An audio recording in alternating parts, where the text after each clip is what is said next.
रियासत से टकराव दुनिया का मुश्किल तरीन काम है। रियासत से लड़ाई आज तक कोई नहीं जीत सका। रियासत की खींची लकीर से जो भी हटा, फिर वो जज हो, सहाफ़ी हो, सियासतदान हो, शायर हो या फिर कोई साबका जनरल ही क्यों ना हो, जेलें, छड़ियाँ, हथकड़ियाँ इसका मुकद्दर बनी।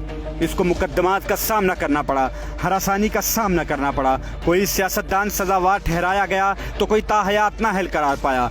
किसी सहाफ़ी ने ज़बान दराज की तो उसकी ज़बान नोच ली गई। कूचा बाजार में पामाल किया गया। हर शहर हर गली में मुकदमात बनवाए गए। कोई सहाफ़ी मुतय्यन करदा दायरे से हटा तो कई साल पुराने मुकदमे में उलझा दिया गया। तौहीन मजहब के मुकदमात में फंसा दिया गया। तो हमारे घरों में जिनका दिल नहीं मानता ना, उनके घरों में बिजली के बिलों से ज्यादा FIR टांगी हुई है इस वक्त। वो समी इब्राहिम, 1 दर्जन FIR इधर है, अरशद शरीफ, साबिर शाकिर, दर्जनों के हिसाब से FIR दे रहे हैं, लेकिन फिर भी दिल नहीं मानता और FIR देते हैं गद्दारी की, बगावत की। गद्दारों में किसी ने मुतय्यन हदूद से बाहर जाना चाहा तो वो हदूद वक्त से आगे निकाल दिया गया और यूं खूने खाक नशीना रिस्क खाक हुआ। 4 दिन आवाजें उठी, आवाजें मदहम हुई और फिर खामोश हो गईं। किसी फैज़ को चश्मे नम जा शुरीदा काफ़ी नहीं कहना पड़ा, तोहमते इश्क पोशीदा काफ़ी नहीं का नारा लगाना पड़ा। फराज को कहना पड़ा मेरे कलम का सफ़र आएगा न जाएगा। तो जालिब बरसरे मजलिस जुल्मत को ज़या, सर को सबा क्या कहना कहता रहा। में हमें ये गम है मिला, इस गम को नया क्या लिखना, क्या लिखना।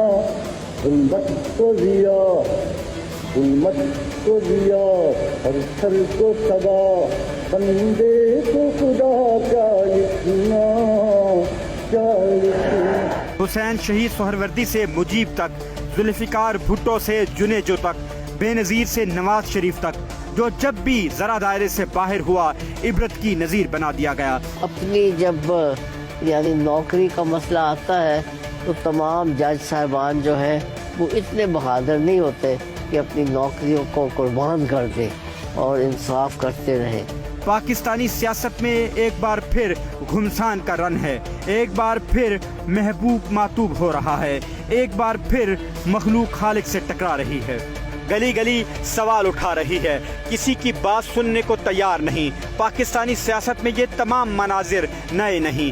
पाकिस्तान की तारीख में कई सहाफ़ी, कई सियासतदान, कई शायर, जजेस निशाना इबरत बना दिए गए, तारीख राहों में मारे गए। आज ये लड़ाई इमरान खान लड़ रहा है, कल ये लड़ाई नवाज शरीफ लड़ रहा था, परसों ये लड़ाई बेनज़ीर लड़ रही थी, इससे पहले जुनेजो में हुए हुक्मरानी जागी थी। जुल्फिकार भुट्टो कायदे अवाम थे, बड़ी खुदा बख्श पहुंचा दिए गए। हुसैन शहीद सोहरवर्दी बानियाने पाकिस्तान में थे, मुल्क बदर हुए। फातिमा जिना बानिए पाकिस्तान की बहन थी, हैरान न हो वो भी गद्दार थी। हमसे तवक्को करते हैं कि हम हिंदुस्तान के फिर गुलाम हो जाए। कोई मुसलमान और कोई पाकिस्तानी इस चीज को कभी बर्दाश्त नहीं कर सकता।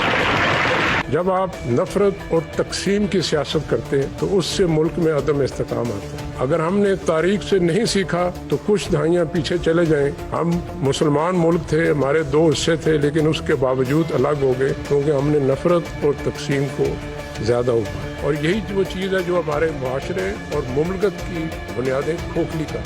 ये सिलसिला कहीं तो रोकना होगा। पाकिस्तान में किसी को तो सोचना होगा। ये बातें सख्त नहीं हैं, ये बातें हदीस से दिल हैं। हर मुहिब्बे वतन पाकिस्तानी की पुकार हैं। कल तक हर इख्तलाफ करने वाला शख्स गद्दार था, आज हम गद्दार नहीं हैं। ये यकीन दहानी कराते कितना दुख हुआ होगा। अगर हमसे माजी में कोई गलतियां हुई हैं तो पिछले 20 सालों से हम अपने खून से उनको धो रहे। ये आपकी फौज, ये वर्दी पहने हुए 35, 40 साल नौकरी के बाद कोई गद्दारी का तोक लटका के घर नहीं जाना चाहता। हम कमजोर हो सकते हैं, हमसे गलतियां हो सकती हैं, मगर हम गद्दार और साजिशी हरगिज़ नहीं हो सकते। कल तक हर सियासतदान करप्ट था, आज करप्शन के मुहाफिज होने का ताना सुनना यकीनन बहुत मुश्किल है, बहुत गिरां है। जिनके हाथ में पावर थी वो करप्शन को बुराई नहीं समझते थे, उनके लिए करप्शन बड़ी चीज ही नहीं थी। अल्लाह पाकिस्तान को आबाद रखे, इसके कूचा और बाजार को आबाद रखे। इमरान खान साहब, नवाज शरीफ साहब, जनरल बाजवा साहब, जरदारी साहब, मौलाना फजलुर रहमान साहब, पाकिस्तान आप सब की अनाओं से बड़ा है। हम एक बहुत अजीम मुल्क है, 207 मिलियन की पॉपुलेशन है। अल्लाह ताला ने हमें हर चीज दी है, लेकिन 70 साल गुजर गए हैं, हम यहाँ खड़े होकर आवाम को यही बताते रहे हैं कि हम नाजुक दौर से गुजर रहे हैं। एक नाजुक दौर से निकल के दूसरे नाजुक दौर में, दूसरे से निकल के तीसरे नाजुक दौर में। ये नाजुक दौर क्यों आए और कौन इसका जिम्मेदार है, इस पर बहुत बहस होती भी रहती है, नतीजा कोई नहीं निकलता। एक दूसरे पर हम इल्जाम लगाते रहते हैं कि नाजुक दौर था, लेकिन आज हम उस वाटरशेड पे खड़े हैं कि जहाँ से आगे नाजुक वक्त नहीं है, या बहुत अच्छा वक्त है और या नाजुक वक्त से खराब वक्त है। एक एक कदम पीछे हटिए, इससे पहले कि देर हो जाए, बहुत देर, और फिर कोई तारीख राहों में मारा जाए।